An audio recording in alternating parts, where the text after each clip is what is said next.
ce sera le symbole de 2020. Ce bout de tissu que tout le monde porte, que tout le monde continuera malheureusement, et il faut croire, à porter une partie de l'année 2021. Évidemment, c'est cette pandémie.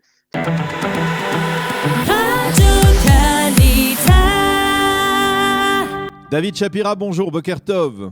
Bonjour, Boker Tov à tous nos auditeurs et auditrices de Radio Kalita. Voilà, heureux de vous retrouver ce matin en Israël et heureux de vous retrouver également pour dresser un bilan de cette année 2020 qui a été, il faut bien l'avouer, une année qui n'est pas comme les autres. Vous êtes, je le rappelle pour nos auditeurs qui ne le savent pas encore, vous êtes historien, vous êtes guide et vous êtes surtout un observateur avisé de cette société israélienne et de ce qui se passe ici dans la région.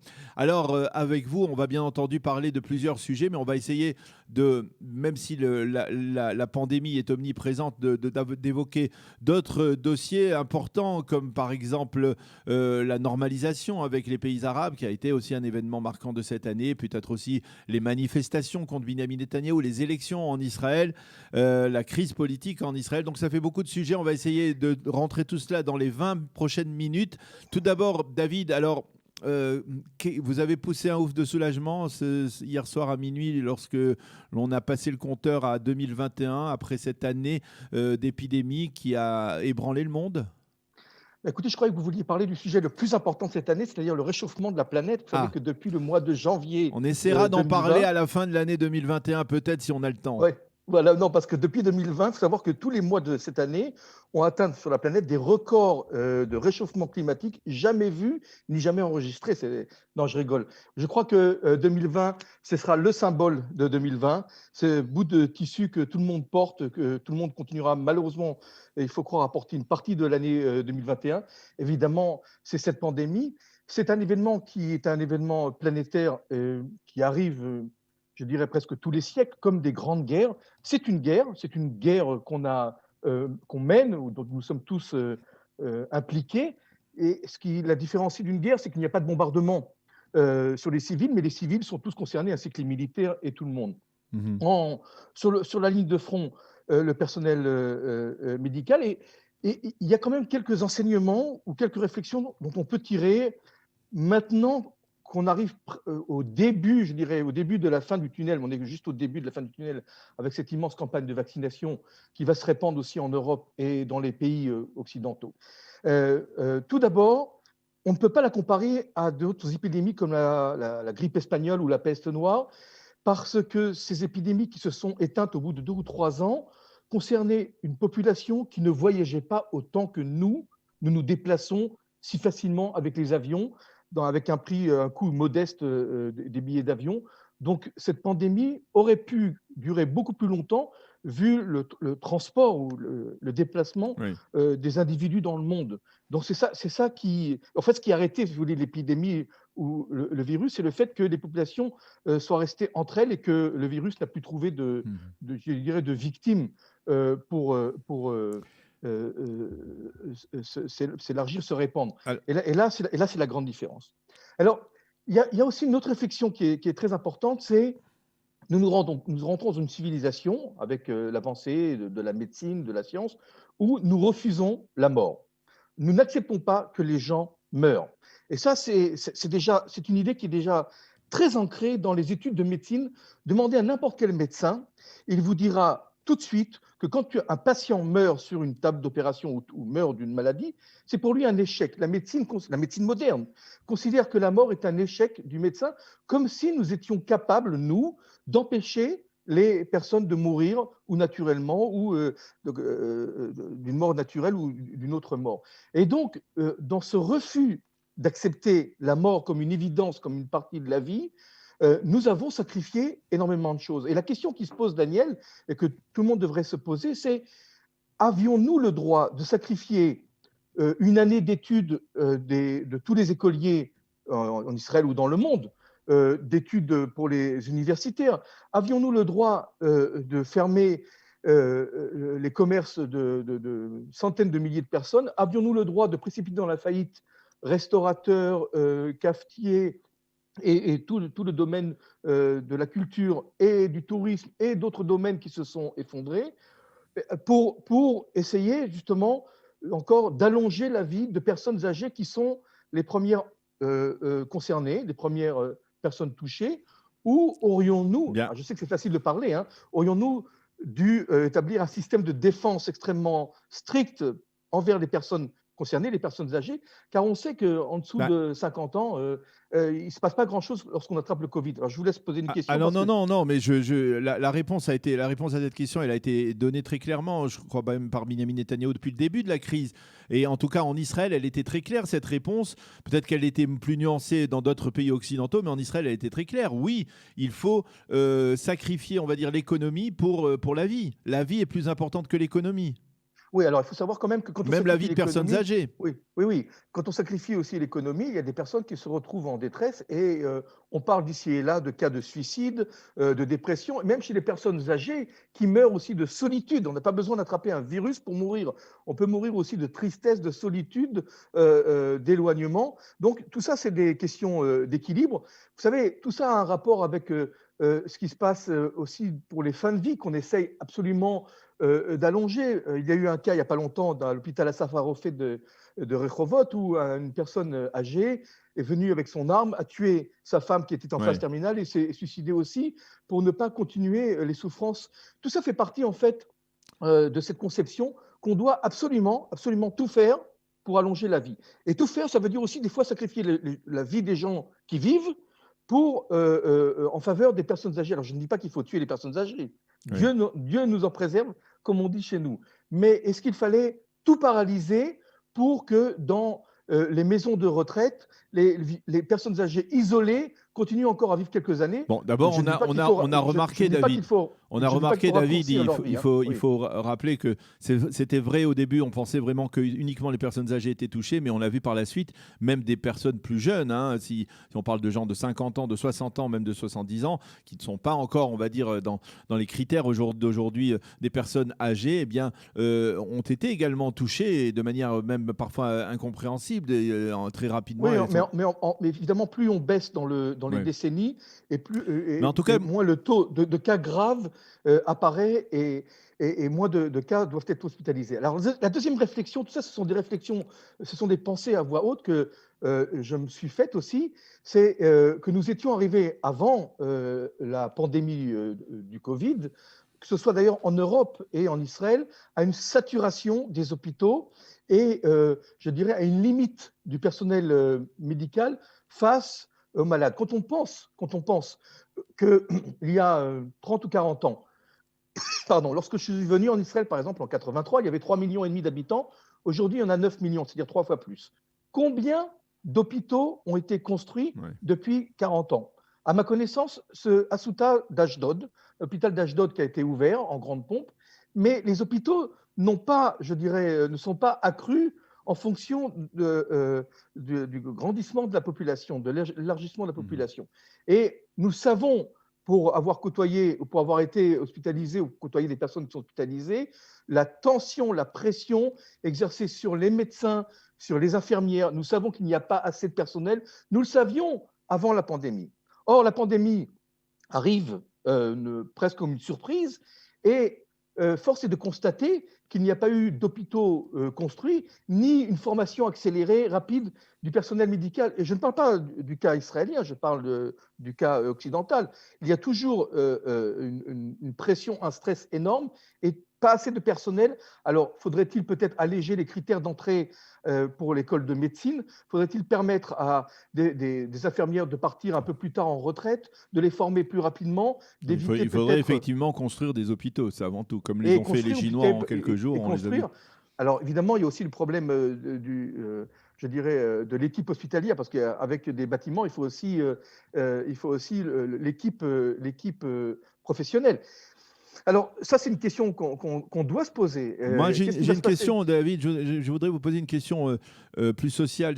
Est-ce que vous avez l'impression qu'à l'issue de cette année 2020, donc marquée par cette pandémie, on se retrouve, on va dire, plus replié sur nous-mêmes, plus égoïste, Non, moins non. porté vers l'autre, vers celui qui est en difficulté, ou alors non, pas obligatoirement?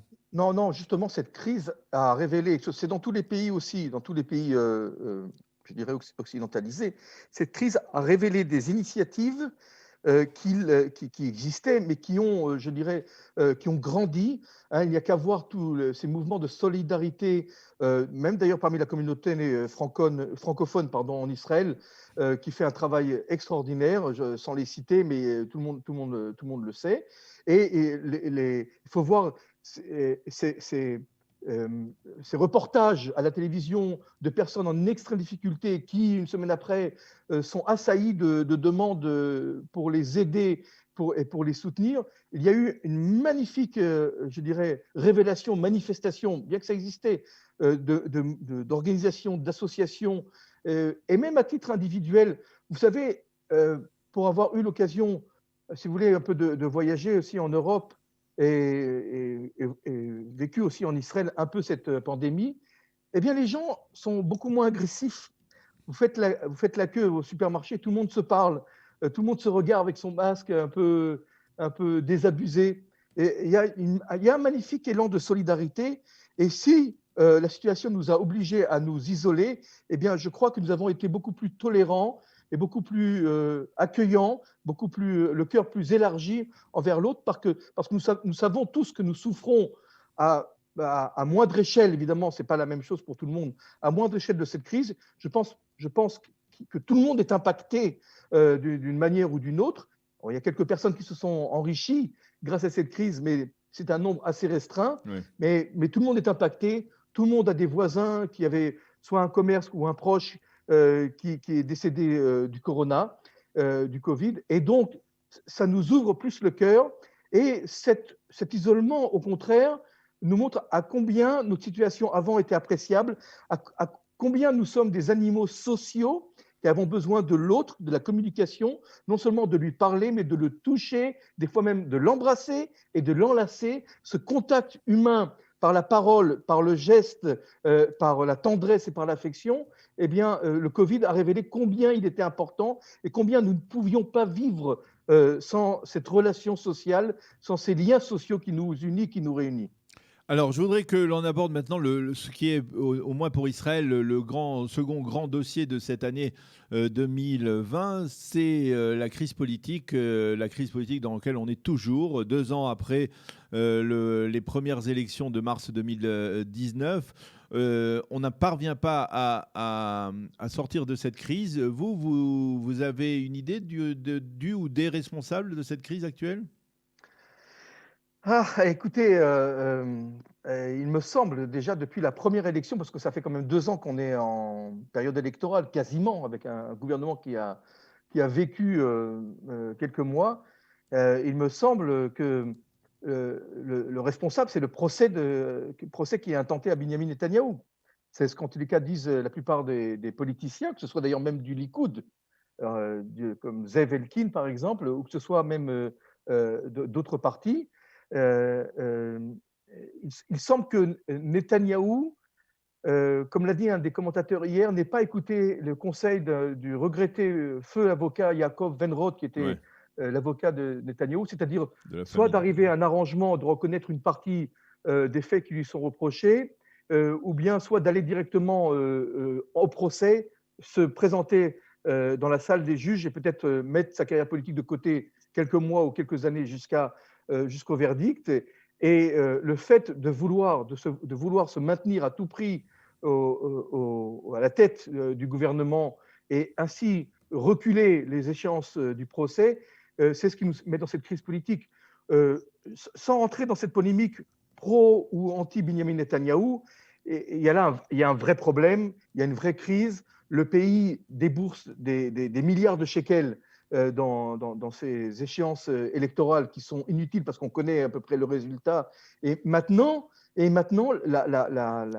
je dirais, la propagande électorale va se tourner autour d'une seule phrase: êtes-vous pro ou anti-Bibi? On oublie toutes les questions, comme vous l'avez rappelé, économiques et sociales, les questions de relations étrangères avec d'autres pays qui deviennent des pays amis. Et on oublie beaucoup de choses. On oublie aussi des fois même le système médical et la pandémie dans laquelle nous sommes victimes. Et c'est très triste, la situation du pays. Autant nous pourrions être admirés aujourd'hui par cette belle campagne de vaccination à laquelle nous allons tous contribuer et participer, autant les pays nous regardent avec stupéfaction en nous disant: «Mais vous êtes une vraie république bananière. Si vous n'arrivez pas à fonder un gouvernement ou alors qu'il s'écroule au bout de 3 4 mois», ça rappelle encore une fois la fin de la 4e République ou de la 3e République et de la 4e République qui a amené à un changement de régime en 1958 avec la 5e Constitution. Et je vous le dis, Daniel, que je suis consterné par le fait que personne, aucun politicien, n'ose évoquer un changement du système électoral en Israël. Mhm. Personne ne pense à ça. Tout le monde est occupé par savoir quel député va aller dans quel parti et quelle personnalité politique va fonder encore un énième parti qui va encore plus fragmenter le système électoral. C'est ahurissant ce qui se passe. C'est extrêmement triste parce que nous avons des personnalités compétentes, de bonne volonté, et nous voulons que ce pays progresse et aille de l'avant et soit un paradis pour ses citoyens. Alors, ça, Alors c'est. peut-être, oui, Oui. peut-être encore une dernière remarque sur le Covid pour terminer. C'est une troisième réflexion, c'est que pour la première fois depuis l'existence de l'État d'Israël, le Covid a séparé la diaspora juive et les Israéliens, Mhm. membres citoyens de l'État d'Israël, juifs et arabes compris. C'est la première fois depuis la création que des juifs qui sont des militants sionistes pro-israéliens, qui sont des amoureux d'Israël, sont empêchés de se rendre en Israël parce qu'ils n'ont pas le passeport ou la carte d'identité israélienne, malgré tout leur amour pour Israël, bien le fait qu'ils étaient des visiteurs réguliers. Et c'est assez Je- consternant parce que des familles ont été séparées, on sait, pour des événements tristes comme des enterrements ou pour des mariages, eh bien des familles ont été fracturées en deux, et c'est la première fois que l'État d'Israël, les instants de l'État d'Israël, ont encore une fois mis une frontière entre juifs et israéliens. Et c'était aussi un triste scénario de constater cela. Ça nous a tous Alors, fait très très mal au cœur. oui, effectivement, ça peut être lié justement au nombre de Olim dont on va parler tout à l'heure dans la revue de la presse de l'année 2020 qui a baissé sensiblement par rapport à l'année 2019, même s'il y avait des circonstances atténuantes pour expliquer cette baisse. Mais c'est effectivement une réflexion importante de cette année. Je voudrais que l'on termine ensemble, David, nous avons encore 3 4 minutes pour parler de ce qui a été vraiment sur le plan diplomatique l'événement majeur de cette année 2020, c'est-à-dire la normalisation entre Israël et plusieurs pays arabes comme les Émirats, comme le Bahreïn, comme également le Maroc. Finalement, cette normalisation, c'est une victoire, à votre avis, de l'approche diplomatique de Binyamin Netanyahou, qui disait que bien, il ne faut pas rester l'otage du conflit israélo-palestinien, mais peut-être d'abord développer les relations avec les pays arabes dans l'espoir qu'eux-mêmes puissent ensuite faire pression sur les Palestiniens pour revenir à la table des négociations. Oui, alors c'est vrai aussi ce que dit Benjamin Netanyahou. C'est vrai qu'il ne faut pas rester concentré uniquement sur le conflit israélo-palestinien qui, un jour, j'espère, sera résolu. Nous pourrons ainsi vivre presque normalement. Mais il faut aussi constater que ce rapprochement, je dirais, entre ces pays arabes est un résultat en fait du printemps arabe qui a débuté il y a une dizaine d'années, un processus qui a fait que l'Iran a émergé comme force chiite face aux pays arabes sunnites. Et comme vous le savez, les ennemis de nos ennemis sont nos amis. Et pour nous, l'Iran est une véritable, une réelle menace dans son potentiel nucléaire et dans sa volonté d'éradiquer l'État d'Israël de la carte du monde. Et ces pays sunnites ont fait un calcul très simple. Il faut se rapprocher de ceux qui luttent contre nos ennemis.